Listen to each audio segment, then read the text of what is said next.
الحمد لله وكفى وسلام على عباده الذين اصطفى أما بعد فقد قال رسول الله صلى الله عليه وسلم المهدي مني أو قال المهدي من عترتي وقال أيضا يواطي اسمه اسمي واسم أبيه اسم أبي أو كما قال عليه الصلاة والسلام۔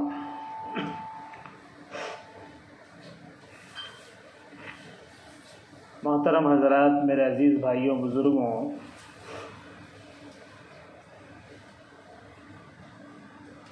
حضور پاک صلی اللہ علیہ وسلم کے ارشادات سے جتنی تاکید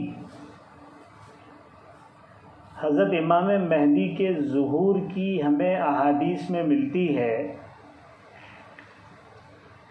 اتنی تاکید کسی اور چیز کی نہیں ملتی۔ چنانچہ آپ نے یہاں تک فرمایا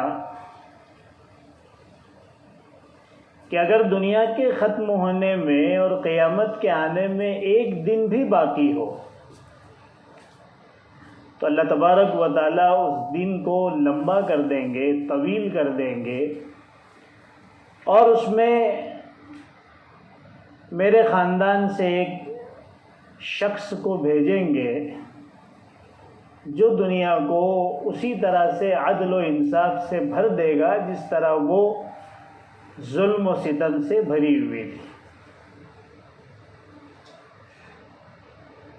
اس کثرت کے ساتھ امام مہدی کے تعلق سے روایتیں حدیثوں میں آئی ہیں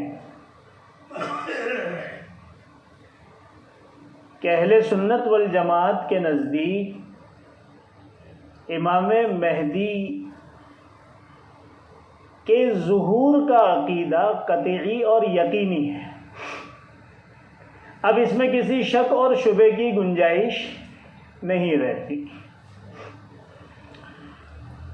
آپ کے سامنے امام مہدی کے ظہور سے پہلے دنیا کے کیا حالات ہوں گے اور کیا واقعات پیش آئیں گے،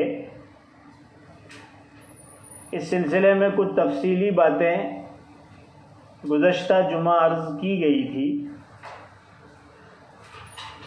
آج امام مہدی کی شخصیت کے تعلق سے حضور پاک صلی اللہ علیہ وسلم نے جو ارشادات فرمائے ہیں وہ آپ کے سامنے پیش کیے جائیں گے۔ احادیث کو دیکھنے سے پتہ چلتا ہے کہ اللہ کے رسول صلی اللہ علیہ وسلم نے امام مہدی کی شخصیت کو اس طرح سے کھول کر رکھ دیا ہے کہ اب کسی اور کے لیے گنجائش باقی نہیں رہتی کہ وہ اپنے لیے مہدی کا دعویٰ کرے۔ یہ ایک کسوٹی ہے، یہ ایک میزان ہے، یہ ایک معیار ہے، ایک ترازو ہے جس کے ذریعے سے آپ سچے مہدی اور جھوٹے مہدی کے درمیان بہت آسانی سے فرق کر سکتے ہیں۔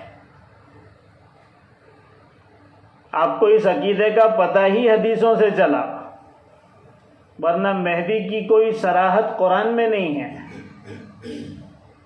تو ظاہر سی بات ہے احادیث ہی فیصلہ بھی کرے گی کہ سچا مہدی کون ہوگا، چونکہ بہت اونچا منصب ہے۔ مسلمانوں کو رجھانے کا بہترین موقع ہے، اپنے آپ کو مسلمانوں کا خلیفہ بنانے کا بڑا اچھا چانس ہے، اور اس کے ذریعے سے دنیا لوٹنے اور دولت بنانے کا بڑا اچھا موقع ہے.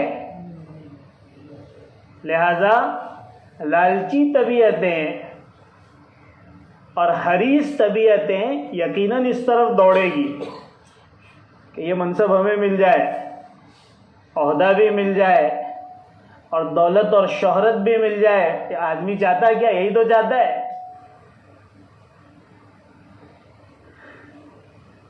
لیکن چونکہ یہ ایک دینی منصب ہے اور اس امت کی عظیم کامیابی، کہ اس سے بڑی کامیابی اس امت کو کبھی حاصل نہیں ہوئی، اس کا دار و مدار اسی شخص کے اوپر ہے. حضور پاک صلی اللہ علیہ وسلم نے خاندان اور نسل بھی بتایا، نام و نسب بھی بتایا، وطن بھی بتایا، ساتھی بھی بتائے، کس وقت بیعت ہوگی وہ بھی بتایا، کہاں بیعت ہوگی وہ بھی بتایا، بیعت کرنے والے کون ہوں گے وہ بھی بتایا، آپ کا کردار، آپ کے کارنامے کیا ہوں گے وہ بھی بتایا. ساری چیزوں کو حضور پاک صلی اللہ علیہ وسلم نے واضح طور پر کھول کھول کر بتا دیا، تاکہ امت کے پاس ایک کسوٹی رہے کہ بھئی یہ آدمی دعویٰ کر رہا ہے مہدی کا، یہ اس کسوٹی پر اترتا ہے، بہت اچھی بات ہے، کسی نہ کسی کو تو مہدی بن کر آنا ہی ہے.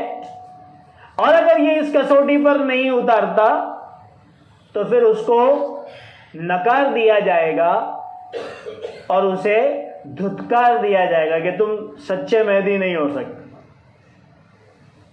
تم ان جھوٹے مہدی اور دجالوں میں سے ہو جن کی خبر حضور پاک صلی اللہ علیہ وسلم نے دی کہ قیامت سے پہلے 30 بڑے دجال ہوں گے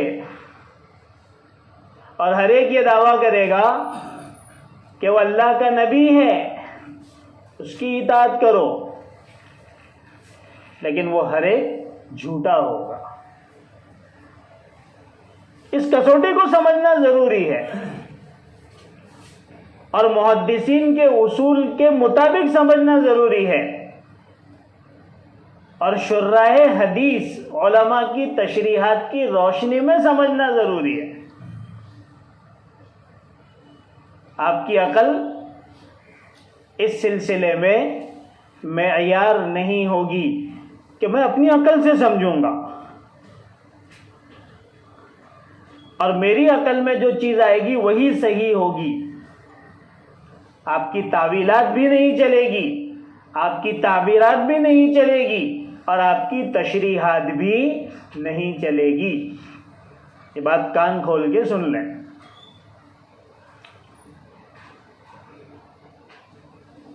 حضور پاک صلی اللہ علیہ وسلم نے سب سے پہلے حضرت مہدی کے نسل اور نسب کو بتایا کہ یہ کس نسل سے ہوں گے اور آپ کا نسب کیا ہوگا. آپ نے فرمایا وہ میری نسل سے ہوں گے،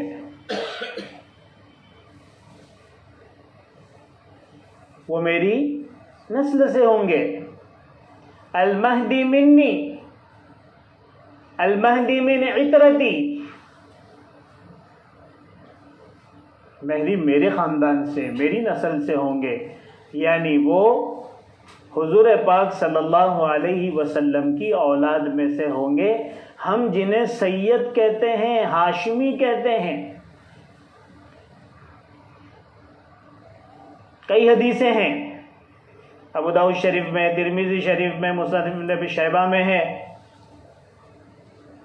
تقریباً 15 حدیثیں ہیں جس میں حضرت امام مہدی کا نسل پتہ چلتا ہے کہ وہ حضور پاک صلی اللہ علیہ وسلم کی نسل اور آپ کی اولاد میں سے ہو. آپ کی نسل چلی ہے لڑکیوں سے، لڑکے تو بچپن ہی میں فوت ہو گئے. 3 بیٹے حضور اکرم صلی اللہ علیہ وسلم کو ہوئے لیکن بچپن ہی میں فوت ہو گئے. 4 لڑکیاں ہوئی، بڑی ہوئی، اولاد ہوئی، زینب، رقیہ، ام کلثوم، فاطمہ رضی اللہ عنہن. ان چاروں میں سے کس سے ہوں گے؟ اللہ کے رسول نے اس کو بھی بتا دیا، من ولد فاطمہ، وہ حضرت فاطمہ کی اولاد میں ہوں گے. حضرت فاطمہ کے تو 3 لڑکے تھے، حسن، حسین، محسن. محسن کا انتقال بچپن میں ہو گیا تھا، اور حضرت حسن، حضرت حسین یہ کہولت تک پہنچے، بڑی عمر تک پہنچے. ان دونوں کی اولادیں ہوئی. ان دونوں میں سے کس سے ہوں گے؟ حسنی ہوں گے یا حسینی ہوں گے؟ یہ 2 شاخیں ہیں جو حضور اکرم صلی اللہ علیہ وسلم کی نسل انہی 2 شاخوں سے پہنچتی ہے، یا تو حسنی یا حسینی. حضرت علی رضی اللہ تعالیٰ عنہ ایک مرتبہ فرمانے لگے حضرت حسن کو دیکھ کے، یہ میرا بیٹا سردار ہے. اس کو حضور اکرم صلی اللہ علیہ وسلم نے بھی سید کہا. یہ حدیث پڑھ رہا ہوں میں آپ کے سامنے. حضرت علی فرماتے ہیں یہ میرا بیٹا سردار ہے. اس کو حضور اکرم صلی اللہ علیہ وسلم نے بھی سید کہا. اس کی اولاد میں ایک شخص ہوگا جو دنیا کو عدل و انصاف سے بھر دے گا.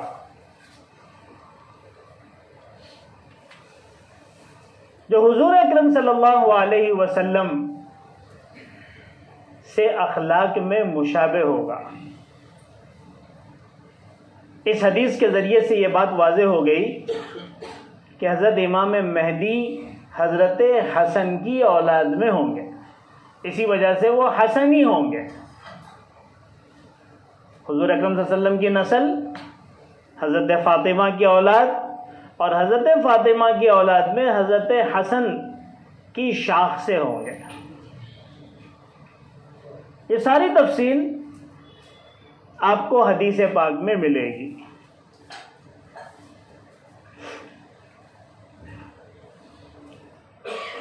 اس کے بعد جا کر ذہن میں آتا ہے کہ وہ شکل و صورت میں کیسے ہوں گے.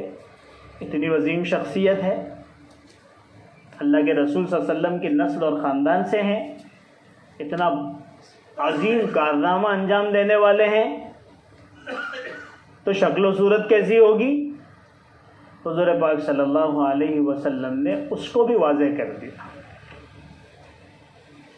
ساری حدیثوں کو جمع کرنے کے بعد جو شکل و صورت سمجھ میں آتی ہے وہ یہ ہے کہ انتہائی خوبصورت، روشن چہرہ، کشادہ پیشانی، اور ناک بلند و ستواں ہوگی، کھڑی ناک ہوگی،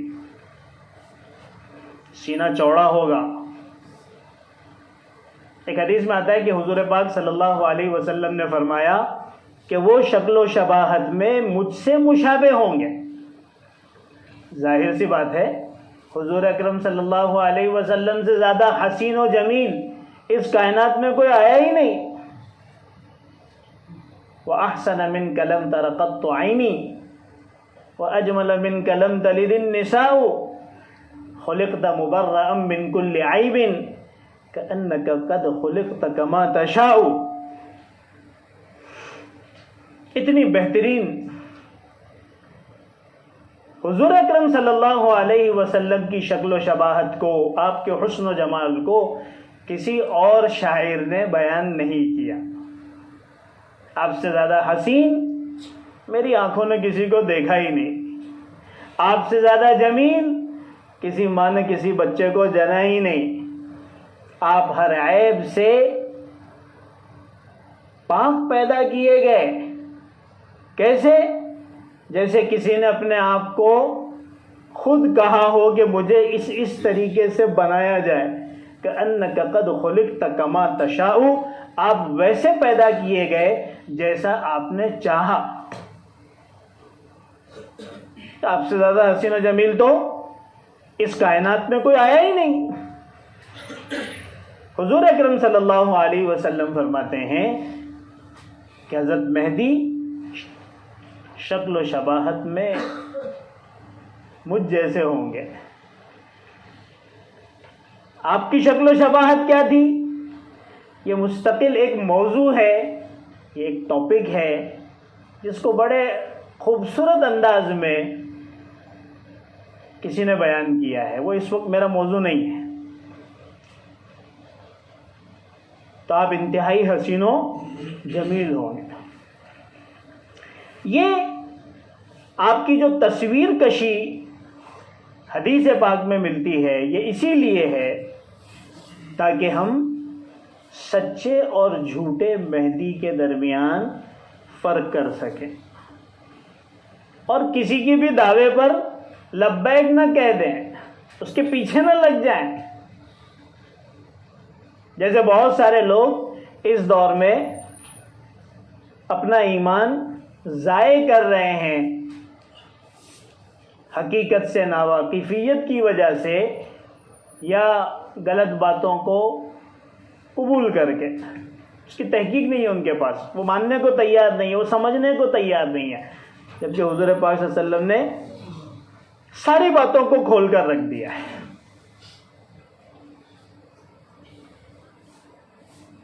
اب جیسے کہ میں نے عرض کیا تھا کہ ان کی ظہور کا جو بالکل قریبی وقت ہوگا اور اس میں جو ایک واقعہ پیش آئے گا کہ ایک خلیفہ کی موت ہوگی اور اس کے بعد مدینہ میں خلافت کے معاملے میں لوگوں میں اختلاف ہو جائے گا کہ بھئی کس کو خلیفہ بنایا جائے، اور بہت اہم ہوگا اس سچویشن کو سمجھنا اور اس وقت کے حالات کو سمجھنا کہ جب لوگوں میں اختلاف ہوگا۔ یہ متعین کرنا تو بہت مشکل ہے کہ وہ خلیفہ کون ہوں گے۔ اس وقت کے سعودی کا جو بادشاہ ہے وہ ہے، یا جو اللہ کے راستے میں لڑنے والے ہیں ان کا کوئی بڑا ہے، اس کا تعین تو جب وقت ہوگا تبھی پتہ چلے گا۔ لیکن حدیث پاک سے پتہ چلتا ہے کہ ملک شام میں لڑتے ہوئے خلیفہ کی موت ہوگی اور جنگ میں مجاہدین کو عیسائیوں سے شکست ہوگی۔ وہ وہاں سے نکل کر مدینہ منورہ آئیں گے اور فکر مند ہوں گے کہ بھئی کسی کو خلیفہ بنایا جائے، کسی کو امیر بنایا جائے، کیونکہ امیر کے بغیر تو قافلہ چلتا ہی نہیں ہے۔ امیر کے بغیر، خلیفہ کے بغیر، قائد کے بغیر، وہ تو آپ جیسے ہندوستان کے 35 کروڑ مسلمان ہمت والے اور جری ہیں جو بغیر قائد کے چل رہے ہیں۔ یہ آپ ہی کی خصوصیت ہے، ورنہ حضور پاک صلی اللہ علیہ وسلم نے تو فرمایا کہ 3 بھی مسلمان ہو تو ایک اپنے میں سے ایک کو امیر بنا لو، مسلمان امیر کے بغیر نہیں رہتا۔ ہم ہندوستان کے مسلمان ہیں کہ ہم معاشرتی طور پر بھی بغیر قائد کے ہیں، سیاسی طور پر بھی بغیر قائد اور امیر کے ہیں، اسلامی جماعتوں میں بھی بغیر قائد اور امیر کے ماشاءاللہ کامیابی کے راستے پر اور ترقی کے راستے پر آگے ہی بڑھتے جا رہے ہیں۔ تو وہ مدینہ میں جمع ہو کر امام مہدی کے بارے میں خیال کر رہے ہوں گے کہ بھئی اب تو موقع ہے کہ بھئی امام مہدی کو تلاش کیا جائے۔ یہ وہ خاص موقع ہوگا۔ اب وہ امیر کون ہوں گے وہ تو اسی وقت پتہ چلے گا، وہ خلیفہ کون ہوگا جس کی موت پر امام مہدی کا ظہور ہونے والا ہے، کیونکہ ان کی تلاش کے لیے اور ان کی تڑپ کے لیے کچھ لوگ ہوں گے جو ان کے بارے میں سوچ رہے ہوں گے۔ دراصل بات یہ ہے کہ حضور پاک صلی اللہ علیہ وسلم کی ایک حدیث میں ہے کہ میری امت میں ایک جماعت ایسی ہمیشہ رہے گی قیامت تک، حتی تقوم الساعہ، قیامت واقع ہونے تک، جو ہمیشہ دین کے لیے محنت کرتی رہے گی. ان کو ناکام کرنے والے پوری کوشش کریں گے لیکن وہ ناکام نہیں کر پائیں گے. اور اس سے مراد ہر ایک کان کھول کر سن لے، وہ مجاہدین کی جماعت ہے. اور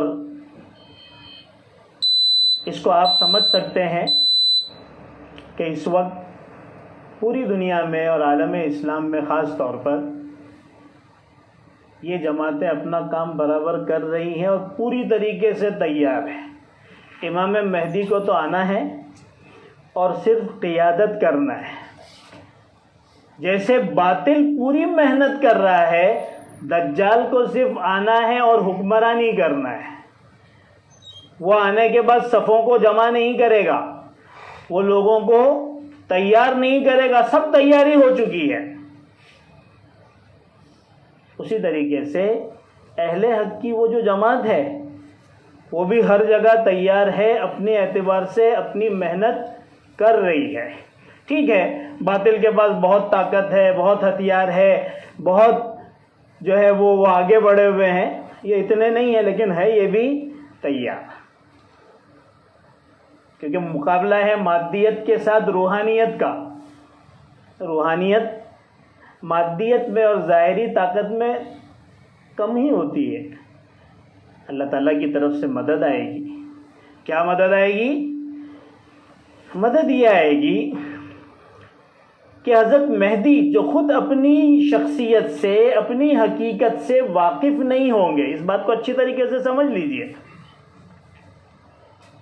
کہ جب تک اللہ تبارک و تعالیٰ ان کے اندر خاص قسم کی تبدیلی نہیں لائیں گے، وہ خود بھی واقف نہیں ہوں گے کہ میں کون ہوں، اور نہ ان کو کوئی جاننے والا ہوگا.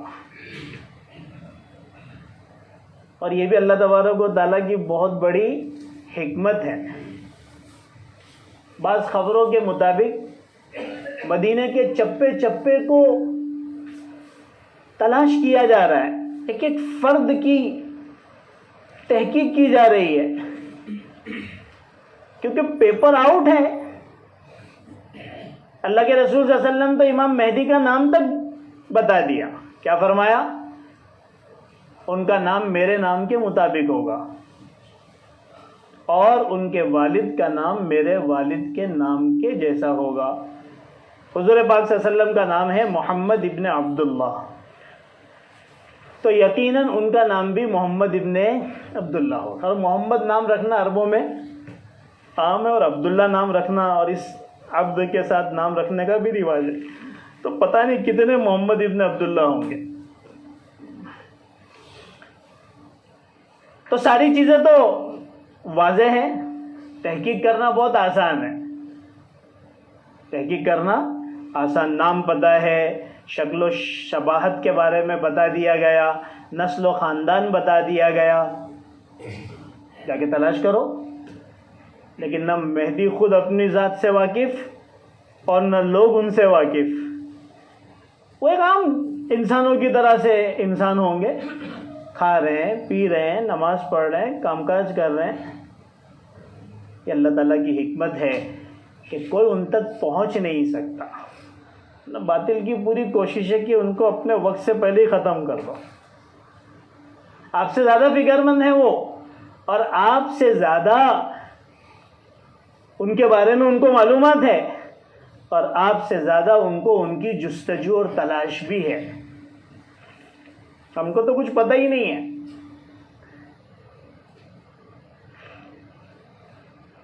اللہ تبارک و تعالی یصلح اللہ فی لیلۃ، ایک رات میں ان کی اصلاح فرما دیں گے. یعنی خاص صلاحیتوں سے ان کو نوازا جائے گا اور خاص قسم کی انقلابی قسم کی تبدیلیاں ان میں آ جائے گی. کہ وہ لوگ جو مدینہ کے اندر خلیفہ کے موت پر مہدی کا خیال کر رہے ہوں گے، مہدی اس وقت مدینہ میں اپنے گھر پر ہوگے، انہیں خود بھی پتہ نہیں ہوگا۔ رات گزرے گی اور جب صبح ہوگی تو وہ تبدیلیاں ان میں پیدا ہو چکی ہوگی اور ان کو اس بات کا احساس ہوگا، اللہ تعالیٰ کی طرف سے ان کو الہام ہوگا۔ اور جب ان کو اس بات کا احساس ہو جائے گا کہ میں ہی مہدی ہوں، اور اتنی بڑی ذمہ داری، کتنی بڑی ذمہ داری، پوری دنیا سے مقابلہ۔ آج گھر سے مقابلہ کرنا مشکل ہے، بیوی کا مقابلہ کرنا مشکل ہے، بچوں کے سامنے باپ کھڑا نہیں ہو سکتا، یہ حال ہے۔ اپنے سوسائٹی کے اندر لوگوں کا مقابلہ کرنا مشکل، خاندان کا مقابلہ کرنا مشکل، پوری دنیا کا مقابلہ کرنا ہے، جس میں اپنے بھی ہوں گے، بلکہ سب سے پہلے اپنے ہی آگے آئیں گے۔ جب ان کو اس بات کا احساس ہو جائے گا تو پھر وہ وہاں سے مدینہ سے چلیں گے مکہ، اس نیت سے کہ یہ جو اتنی بڑی ذمہ داری ہے اس سے میں اپنے آپ کو بچا لوں، کیونکہ ہر اچھا آدمی، نیک آدمی، صالح آدمی اپنے آپ کو عہدوں سے بچانے کی کوشش کرتا ہے۔ ایسا نہیں ہے کہ وہ ذمہ داریوں سے بھاگنا چاہتے ہیں۔ مکہ جب پہنچیں گے تو وہاں پر وہاں کے لوگ انہیں پہچان لیں گے۔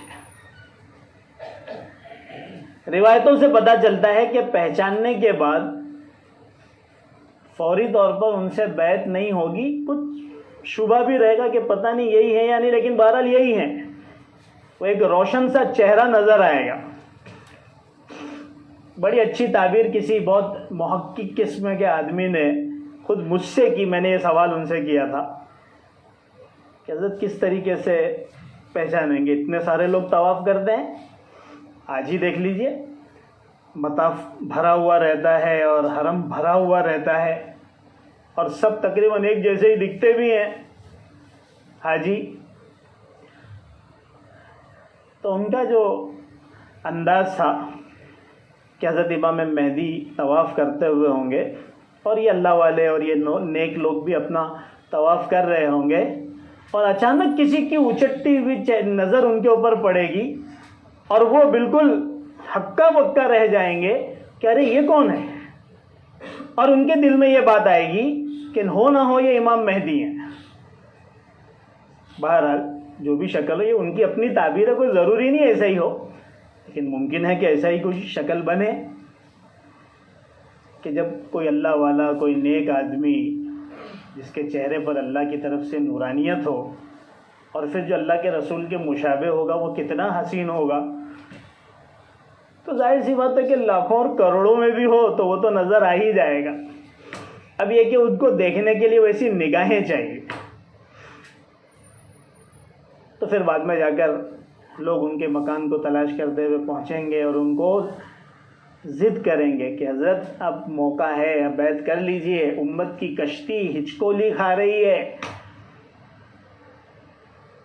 یہ امت اب بغیر قائد کے، بغیر خلیفہ کے ہے۔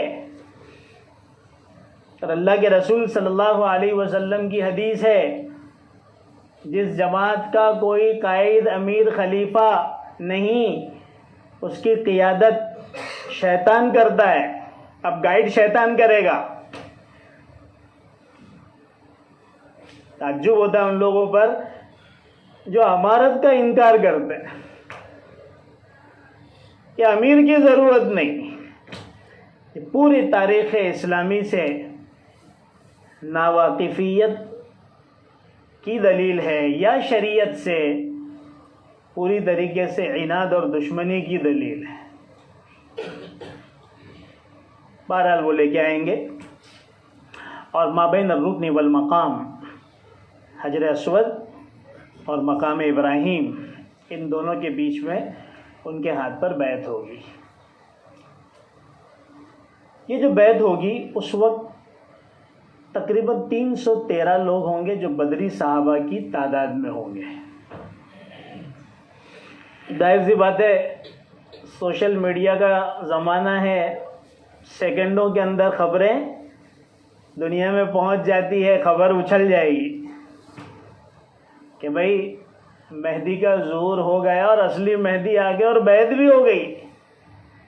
تو اللہ والے دوڑ پڑیں گے، لیکن سب سے پہلے حضرت امام مہدی کا مقابلہ کرنے اور آپ کی اس مشن کو ختم کرنے کے لیے ملک شام سے، سیریا سے، یا پورے وہ جو علاقہ پورا زمانے کا جو فلسطین، سیریا، جارڈن، اسرائیل، یہ سارا علاقہ جو ملک شام پہلے کہلاتا تھا، وہاں سے ایک لشکر چلے گا.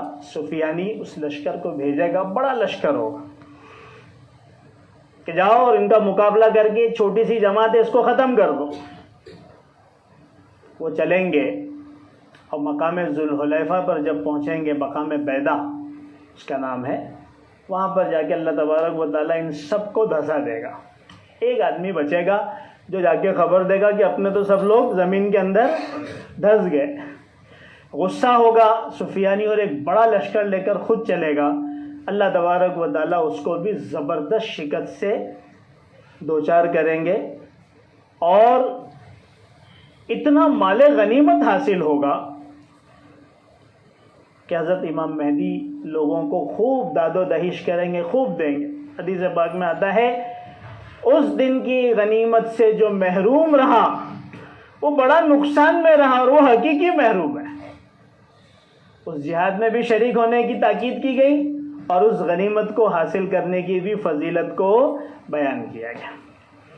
بس جب یہ پہلی اللہ کی طرف سے امام مہدی کی مدد ہوگی تو حدیث پاک میں آتا ہے اتاہ ابدال الشام و اولیاء العراق، شام اور عراق کے ابدال اور اولیاء چلیں گے اور حضرت امام مہدی کا جو ہے وہ آ کر بیعت کریں گے اور ان کے معاون بنیں گے. اور پھر پوری دنیا سے وہ جو لشکر ہیں تیار ہیں ان کے لیے وہ بھی نکل پڑیں گے. یہاں سے اب امام مہدی کا ایک الگ کردار سامنے آئے گا جو انقلابی کردار ہے، جس کے لیے امام مہدی کو اتنا اونچا منصب اور عہدہ دیا گیا ہے اور امت کی خلافت ان کے سپرد کی گئی ہے. وہ کیا کیا ہوگی، کیسے جنگ ہوگی، کس کس سے جنگ ہوگی، اور پھر اس کے آخر میں کب دجال آئے گا، دجال کون ہوگا، پھر حضرت عیسیٰ کب تشریف لائیں گے، انشاءاللہ اس سلسلے میں بات آئندہ ہوگی. سبحان اللہ، سبحان ربک رب العزت.